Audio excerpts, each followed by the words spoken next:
Welcome to the Queer Witch Project, your resource for all things queer and witchy. I am Domino Peacock, a fabulous, neurospicy, non-binary, ordained queerdo with a fascination for all things cycles, symbolism, and patterns. And I'm Moonkittee, your queer femme, polykitchen witch, and proud geek. Today's topic is queer resistance and resilience. Hmm. And we have a special guest. We have had the special guest before, so definitely not unfamiliar with some of our listeners. And we have wonderful past history with this person, but I didn't prepare a bio. So, Kat, how do you want to be described? Hi, great. I'm Kathleen. I am a community leader and a parent of multiple queer children. I am also queer myself. I am witchy. I came on a previous episode talking about mindfulness in your arts, and I'm also someone who has deep community roots and has worked in the queer community since I was a child, and now I'm raising kids who are doing it. And so this topic is literally my whole life. Hmm. Yes, this is a very important topic for us Hmm. today. Right. Mhm. It's been a couple months since the US election, and I think most of us who are queer or those who follow a non-Christian based spiritual path are really worried about what the next 4 years are going to look like. And we Um, definitely didn't want to not talk about this because exactly. it's on all of our minds. Right. We know that Trump is going to be elected president again, and it's going to be a challenge. So we wanted to have an episode that really focused on resilience and resistance. And with that, the reason for that is again, because I think we need to remember that there are times we can't live in the darkness. We've had our times, we've had our moments to grieve since the election. Now it's time to resist. And now is the time to be resilient and see what can we do to get us through the next 4 years. But to start with that, we thought it might be good to kind of give ourselves a reminder about where we've come from because we've seen over the course of the years, and it feels so overwhelming right now for us. But if you look how far we've come and that whole idea of it does get better, it's really interesting because it has in so many ways. And it will continue to do so, but me with the fascination of cycles and symbolism Hmm. and patterns is that throughout my 4 decades and also hyperfixation fascination with history, Hmm. um, you will see this pendulum swing between progress and regress. And I guess that's the best way to put it. And so sometimes when progress is made, there is kickback.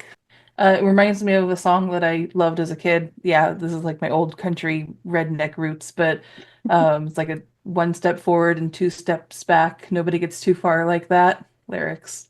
Hmm. But I bring this up because if you look at just queer history and the history of resilience and the fact that we've historically always been here in some way, shape, or form and have often experienced discrimination, and yet we're all still here. And some of us are way too far out there to be put back in Pandora's box. So I think it's really important to remember that the pendulum will swing back. I absolutely agree. And looking back, we can look back and see that there have been so many shifts in medical advancements and attitudes socially that have shifted so much in the last 3 or 4 decades, 5 decades that we have to think about it. Homosexuality in general hasn't been considered a deviant medical behavior since 1973.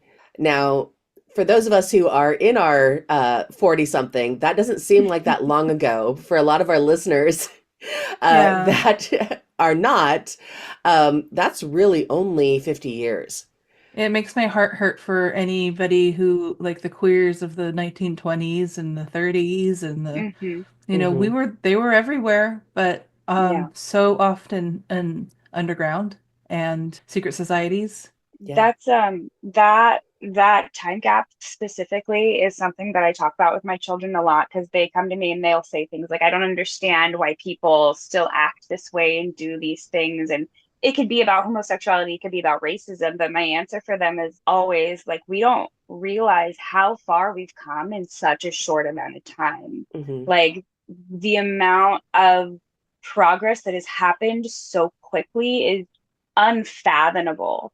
And so when we're talking about, back in the day when we had these issues with racism and segregation and all of these other discriminatory behaviors, like there are still people alive who remember that, who Mm-hmm. lived through Yeah. it, and like trying to Mm-hmm. explain that to these children who are born in this world who like my kids like laugh at people when they act out like that and they're literally baffled when they see that hate in the world and don't understand why people are making that choice.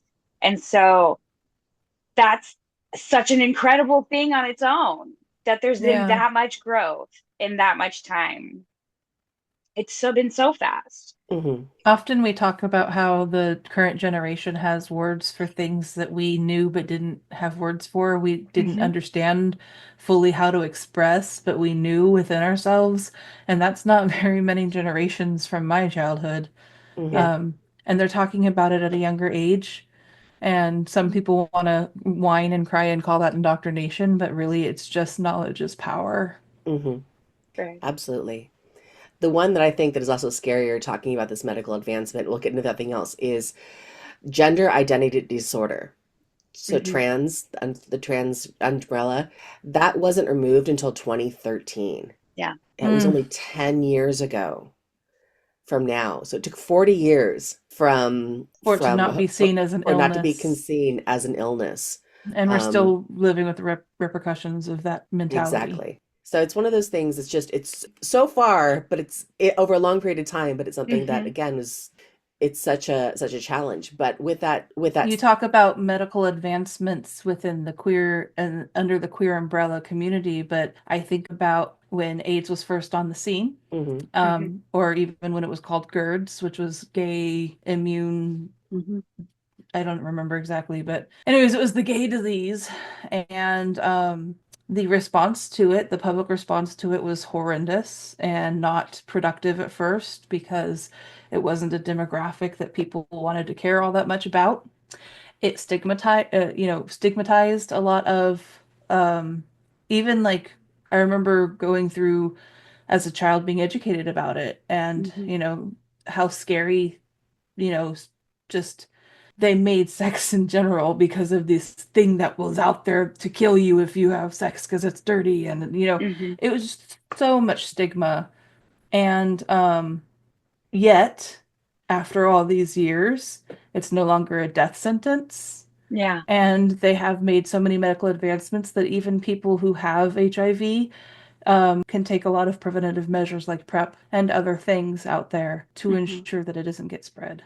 Yeah. And kind of just hinging off of that a little bit too, the AIDS epidemic was, in some ways it was a silent genocide. Like not only did it just kill so many gay people, but it reduced the amount of medical care that so many queer people got in general and forced so many people back into the closet. Hmm. And historically that's happened to us a lot, right? Like we see it again and again. It happened in the Holocaust.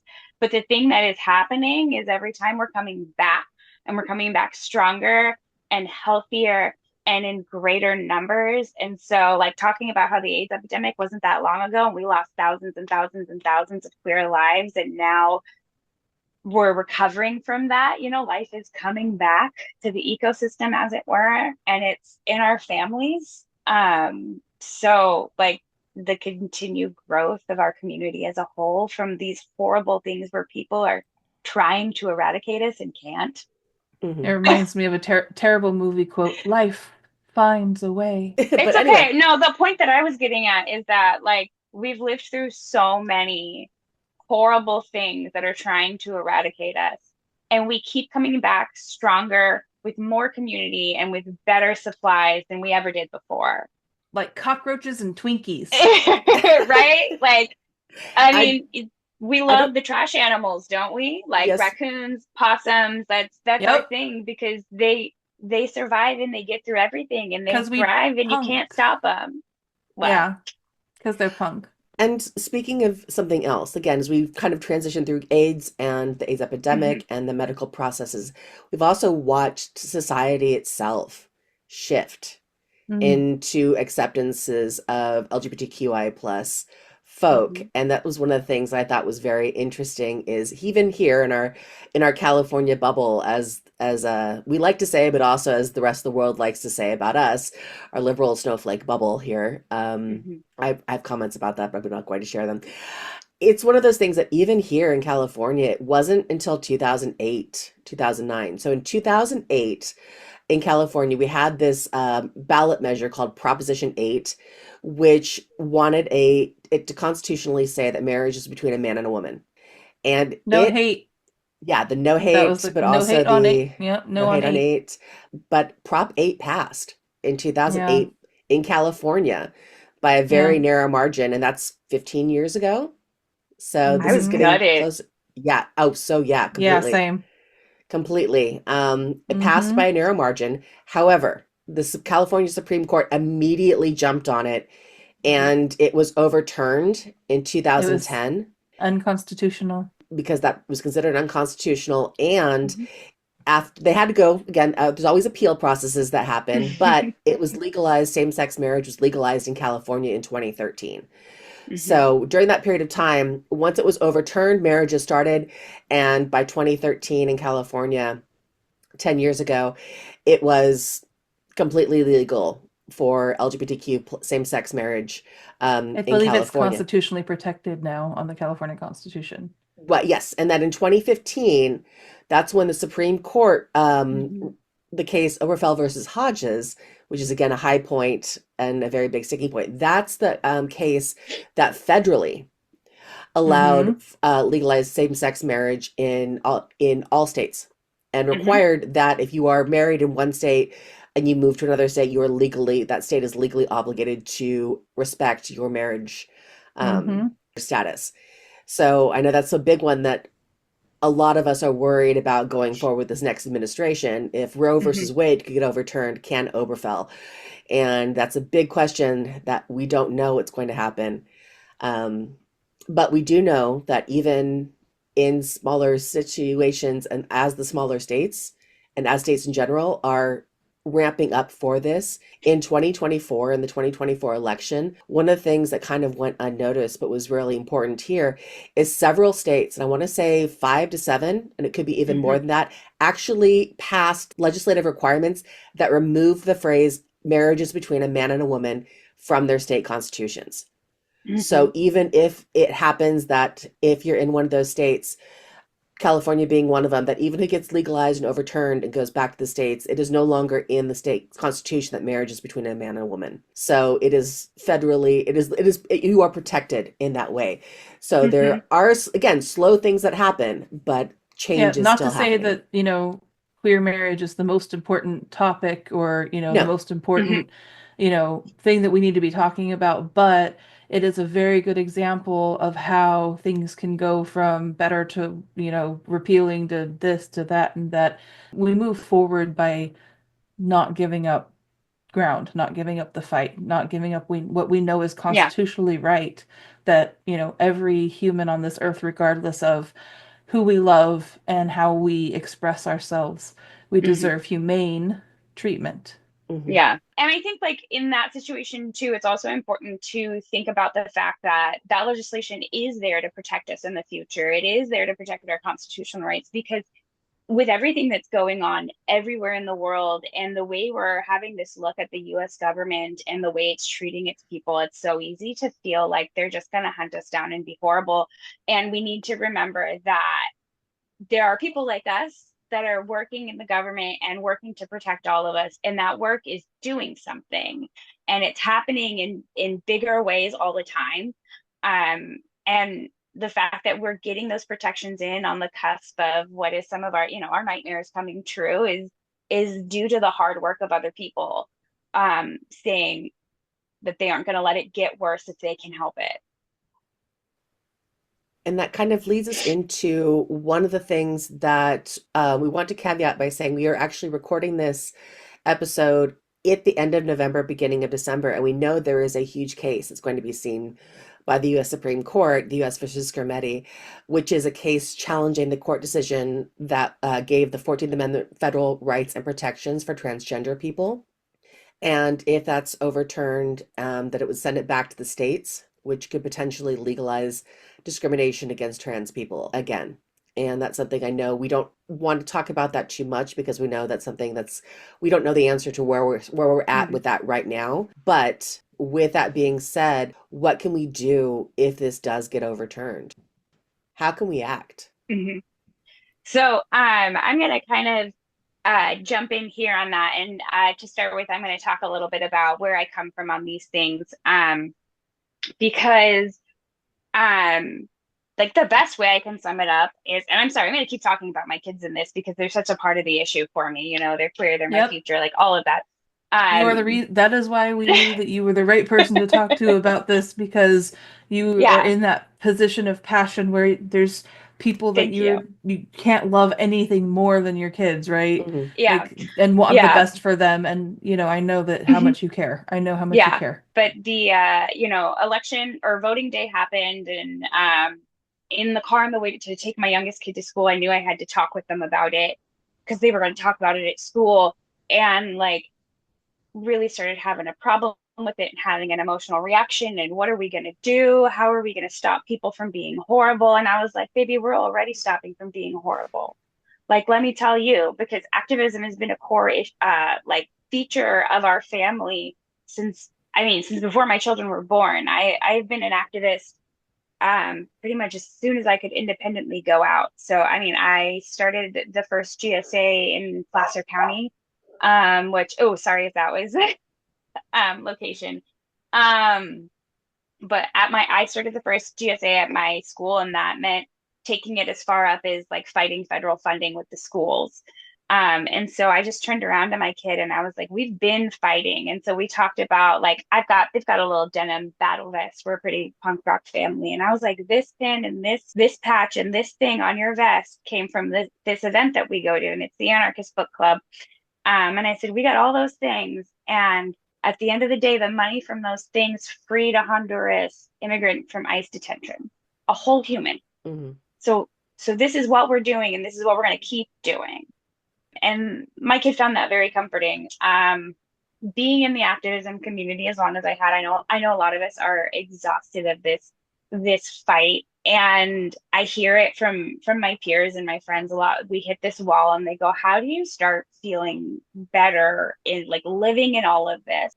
And my response has always just been to turn to whatever form of community you have. And in some instances, that's like your direct family. And in some instances, that's going out and finding a community area for that. And community is going to be such an integral part of the next few steps and the next few years of our life. I Uh, back that up 100%. I feel like one of my responses to everything that's happened is that I have to love harder. mhm, I can't yeah, do it quietly. yep, I mean, we're us here on this podcast are right. out there on the internet at our ages, like Mhm, we're out of Pandora's box. We're not going back in, and not everybody can do this. I recognize yeah. that.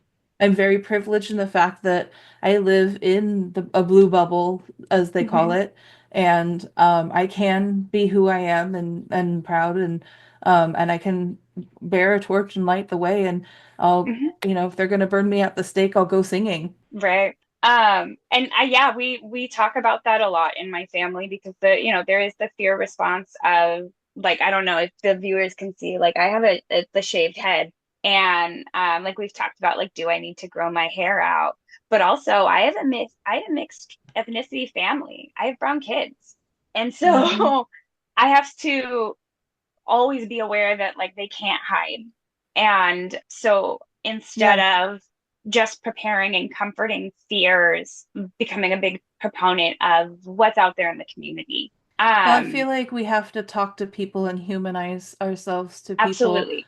I am a deeply caring individual, and I deeply am grateful for the community that I have and that we've Mhm. built and that we've found and that we've forged, and that's a constant exploration, and I one I encourage people into, and to never give up, constantly Mhm. seeking who your people are, because that, like you said, foundational to what's going to get us through Yeah. these days. And I'm gonna try and not get too like doomer on this, but I'm strongly passionate about the idea that right now is the time to be making in-person community. Mm-hmm. That's how we're going to be affecting change, and that's how we're going to be protecting each other. And I mean, I do mean your friends that you want to sit on the couch with, but I also mean your neighbor, because we just saw Right, natural disasters happen all over the country where people were right. trapped and didn't have food or clean air. Um, Mm-hmm. and being prepared for that means showing up and talking to the people around you and finding a safe way to Mm-hmm. do that. You know, I was talking to someone the other day about how our generation is like the only generation that saw that magical 8 year gap where the internet was actually free information. And then with the way AI has taken over and the way everything is being filtered and monitored, there was a freedom of information exchange that we all got really used to that's disappearing and not as safe as it used to be. But like counterpoint to that again, I guess, is that there are also parts of our community that are raising up and meeting that. One of my favorite things that I'm starting to see in a lot more queer resource websites is the emergency 3-click, like the Trevor Project. If you Hmm. go on their website, which is an amazing resource that every queer person should always look at, top to bottom. But they have, even on their mobile device, if you tap 3 times, it immediately shuts down and goes to Google. So they're literally trying to set up, even in a situation where information might be hard to find, they're trying to make it as safe as possible. Um, I sent Damona a list that I wanted to have linked on the comments too. It was a Mm-hmm. list of 100 resources for queers in all 50 states. And they were community organizations. Some of them are, small. Like there was one I had written down that worked in specifically like Atlanta, and there are some that are statewide, and there are these Yeah. pockets of communities that are there that Look for yours. it's time for us to become a part of it. Hmm. Yeah. And all of our issues, and I mean this as a human race, are so interconnected that Mm-hmm. it's going to feel overwhelming to pick one, Yeah. but you don't have to, because they all do. They're all a piece of the puzzle. So I personally, I love working with NorCal Resist just because of the convenience for me. Like I love the transparency of it. They work for causes that I am passionate about. They are strongly supportive in my community. And I can show up I don't have to plan. I can just go. It's very convenient. It's very easy to me. Um, and there are days where I feel bad that that is more like immigration and community based and not more queer based. But at the Mm-hmm. end of the day, helping those parts of my community Mm-hmm. is helping the rest of the queer Hmm. community. It Mm-hmm. is helping, allocate the resources to the right places and helping humanity as a whole. And So showing that finding, we care about humanity as a whole, not just hmm, about we care about everybody, yes, but Hmm. we also deserve exactly. a seat at that table. Hmm. That we And all need to be caring about each other, no matter how we're identified. And these community spaces, not only are they doing actual good, like real and actual tangible good. Again, like NorCal Resist sets up every other week and they just distribute food and diapers. They fix headlights for free. Mm-hmm. They have lawyers that will just sit there. These are people who are changing people's lives on a daily level. And like, you can go there with your kids, or you can go there by yourself. And a scary thing is all of a sudden safe and you see other people who Mm. care like you. And that helps drive that motivation to continue forward, which I know is something that we're all lacking right now Hmm. in the face of everything going on. Like that need to get up again is so daunting. And finding these community spaces where you're attached to it for whatever reason it might be helps us get up again, and it helps us keep going. And then we end up being the person who's doing that for someone else. Um, and like I know I told the story about the getting the one immigrant from detention, and I know it's only one person, but I think about that so much because I didn't go to that book fair to do like I went there to support because I want to, but I went there to fill my heart and fill my sense of community and see other people around me who cared about the things that I cared about, who were listening and who were in tuned and doing the same work, and just be amongst that and let it bolster my It spirits. And then it I gives just you also got to save someone from detention by buying my kids some patches and pins. Like yeah. It peak. really gives you hope for humanity when you're in it, when you Yeah. go out in it. Sometimes the internet is not the best face of humanity. It's got definitely a darkness to it. Now it also has, you know, a brilliant exchange of information and inspiration, and it makes our world a little smaller because we can know what's actually going on around the world because Hmm. of some of the internet access we have, and as controlled as it can be and as monitored as it is, at least here we still have some freedoms Hmm. around all that, but it's definitely a double-edged sword. I wanted to ask you But though, I want yeah. to ask, maybe including the internet, what are something for people who can't go out in the community, who have like maybe accessibility struggles, what can be Mhm. done? I think there's something like when we're talking about how media is shifting, and I know I'm the one who said it that like media is becoming more dangerous, and it is. And Damona had briefly like touched on it's hard to interact with all of the darkness in the media that we're seeing because we're seeing it on such a greater level. Um, I so strongly believe that that is a historical change in where we're at with people as a whole and the changes that are happening. Like yes, we are interacting with horrible things that nobody should have to see, and it changes our entire nervous system, but it also is changing the way we are looking at the rest of the world and interacting with it. And I mean, I think the Palestine Hmm. uh situation, horrible war, I don't even know what to call it at this point, is such a like great example of that because it was happening again for so many more years than America was paying attention to, or the average American was paying attention to. And now we're saving people all the time, and we're doing it by interacting on a communal level with media. And it reminds me of when we talked about how taking cameras to Vietnam changed what how we thought of war, Hmm. Right. and that same thing is happening right now. Absolutely. And the other thing is the corporate conglomerate majority rich, oligarchy Hmm. don't no longer have, as much thought control over us, unless you're indoctrinated into their religions and engaging in that brainwashing, but that's a whole other Hmm. rant. But Hmm.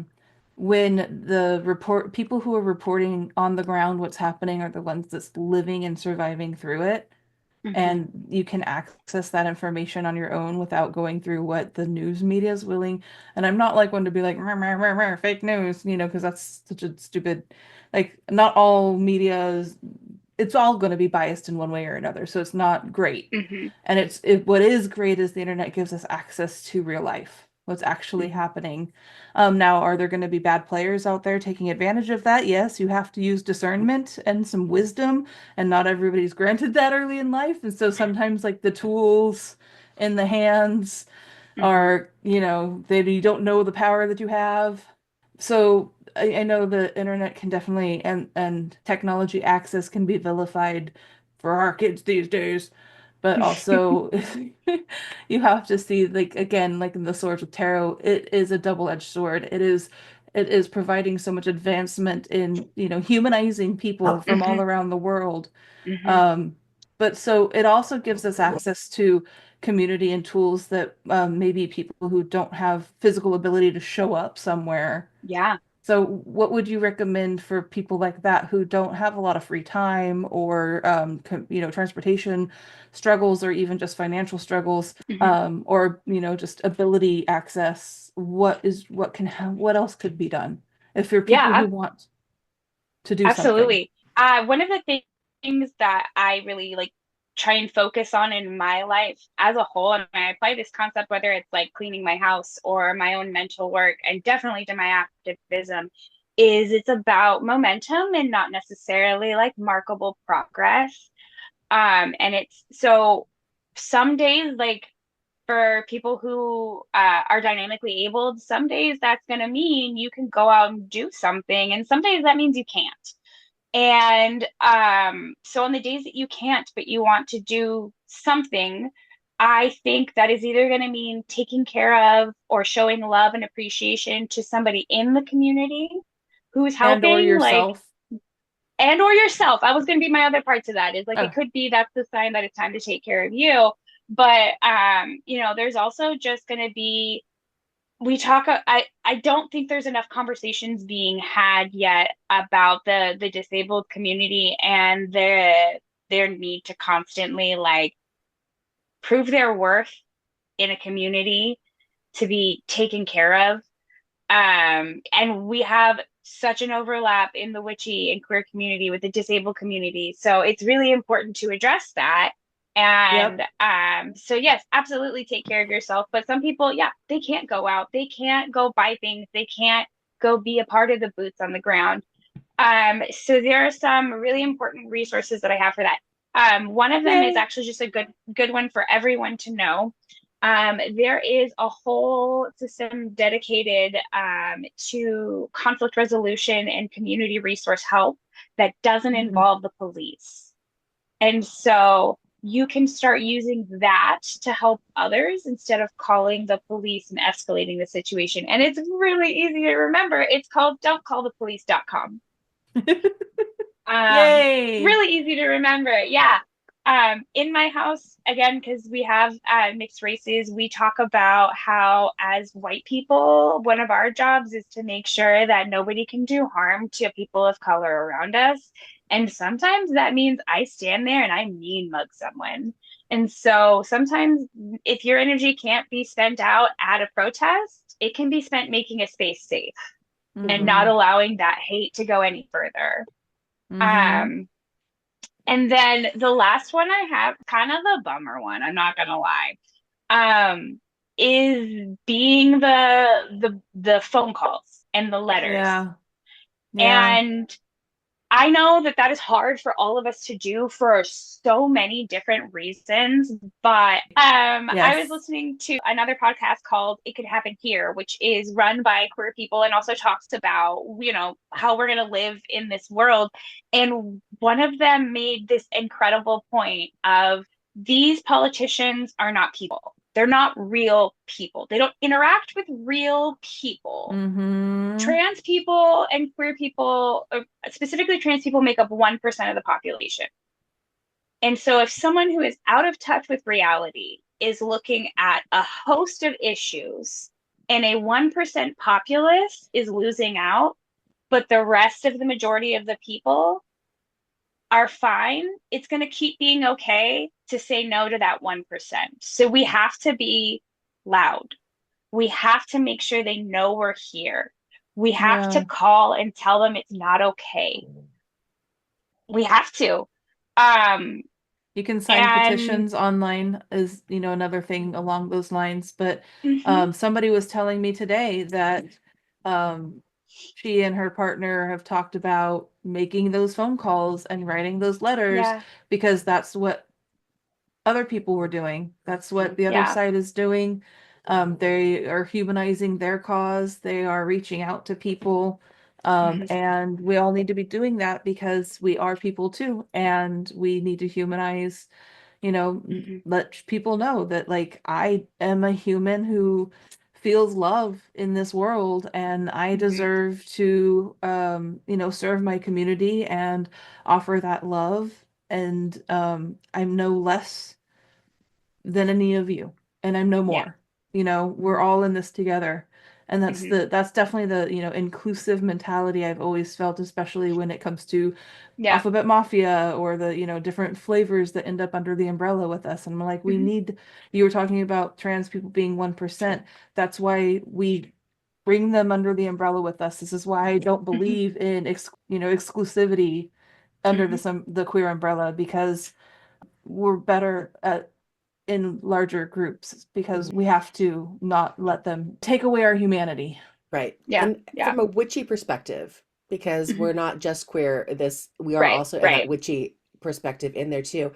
There is so much that we can do to help with the energy work, the manifestation, the work we do with our deities, the work we do together, or even singly in your own practice. All of those things that you can do in your own, you can set up an altar to focusing on resilience and resistance. You can take Mhm. those herbs that we know. You can take the grounding things. You can look at the cutting and clearing. You can look at that space and create Stick the magically a pins safe in the space. Cheetos. Yes, but there's so much things you can do energetically to also boost that. So if you are unable to get out, but you can do something magically internal, that little bit of energy is same thing. It's that little bit that's going into the bigger cause that causes Mhm. the Yeah, movement forward. absolutely. And kind of hinging off of that, the energy and the movement of it, whether it's working with my own craft or my own day-to-day life things, one of the other things that I'm doing to change the way that I'm affecting change when I don't have a lot of resources is being so intentional about not just the ways that I spend money, but like where those go. And so we saw a Hmm. lot of financial boycotts, which can be hard for people on lower income because a lot of the things that are financially boycotted are things that are accessible either for neurodivergence or for ease or for budget. And so taking a lot of intent and direction in how I interact with items out in the world. And so if I'm buying things for my practice, I'm not going to buy it from a box store. And that might mean that I'm waiting a little bit longer, but I'm going to make sure I'm buying it from another practitioner, preferably a person of color, who's told me where their sources are or something like that. And taking that extra minute of emotional and mental labor to make sure that even though what I have right now is $5 and what I need is a couple glass beads, that it's going to the right source. Hmm. And I'm doing that down to a level of like for Christmas and birthdays and stuff, like whatever things I can sub out. Like I got my partner a necklace and I made sure that the chain I got was from Wear the Peace. So it was also a meal that was going to the children of Kaza and just using a lot of that intentionality where we have it to keep our energy rolling forward with momentum. Awesome. And I think that's a really great point to kind of wrap up and really say that ultimately we acknowledge that we are in this location here in California Mm-hmm. that allows us the privilege to stand our ground and to speak out Mm-hmm. and to use those resources that we have. And for those who feel the need to go underground for whatever reason, we see you. We see you and we Mm-hmm. respect your decision. And remember that there were several underground movements that absolutely changed history Mm-hmm. because resistance is never just one thing at all. Yeah. And it's not futile either. Exactly. Stay resilient, be rebellious, keep that resistance up. Don't give up. We're not giving up ground. You have to take care of yourself. We're out here and we've got you Mm-hmm. as best we can for as long as we can. Well, thank you for tuning in and listening to the Queer Witch Project. If you like what you hear, go ahead and give us a follow, some thumbs up or some stars, comments. We love hearing from you. Tell us what you think. Hmm.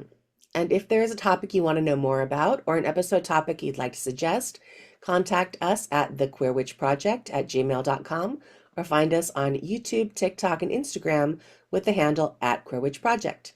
We upload every other week. And remember, queerness is a key to magic, so is resistance. Be yourself and love rebelliously. Bye. Bye. Bye.